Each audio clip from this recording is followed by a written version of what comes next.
YCP విమర్శలకి CM Chandrababu counter ఇచ్చారు. విష ప్రచారం, రౌడీయిజం ద్వారా కొంతమంది పెత్తనం చేయాలని చూస్తున్నారు అన్నారు. అలాంటి వాళ్ల ఆటలు తన దగ్గర సాగవని హెచ్చరించారు. ఇన్నాళ్లు మంచితనాన్ని చూశారు, తోక తిప్పితే ఎవరిని ఉపేక్షించను అంటూ వార్నింగ్ ఇచ్చారాయన. వైసీపీ కంటే తాము ఏ పథకానికి తక్కువ ఇచ్చామో చెప్పాలి అంటూ పార్టీని నిలదీశారు సీఎం చంద్రబాబు. లాజిక్ లేని వాళ్ళు, కనీసం ఒక పద్ధతి లేకుండా విమర్శిస్తే దానికి మీనింగ్లెస్. నేను అడుగుతున్నా సమాధానం.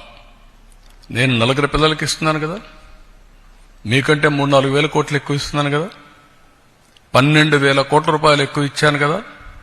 ఒక ఎన్టీఆర్ భరోసాలో అన్నా క్యాంటీన్లు పెట్టాం కదా, 6,500 కోట్లు అదనంగా నేను రైతుకు ఇస్తున్నాను కదా.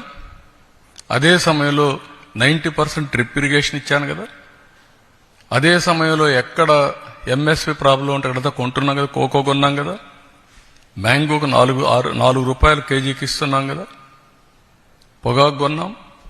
ఇవన్నీ కూడా మీరు గుర్తుపెట్టుకోవాల్సింది. కొంతమందికి విష ప్రచారం చేసి, రౌడీజం చేసి, దౌర్జన్యం చేసి పెత్తనం చేయాలనుకుంటున్నారు. ఆ ఆటలు నా దగ్గర సాగవు. నేను ఐఎమ్ వెరీ క్లియర్. మళ్లీ చెప్తున్నా, మీ ద్వారా ప్రజలకు కూడా చెప్తున్నా, ఇంతవరకు నా మంచితనాన్ని చూశారు. తోక తెప్పితే మాత్రం పబ్లిక్ సేఫ్టీ కోసం ఎవరిని ఉపేక్షించడం, అందరికీ గుణపాఠం ఉంటుంది.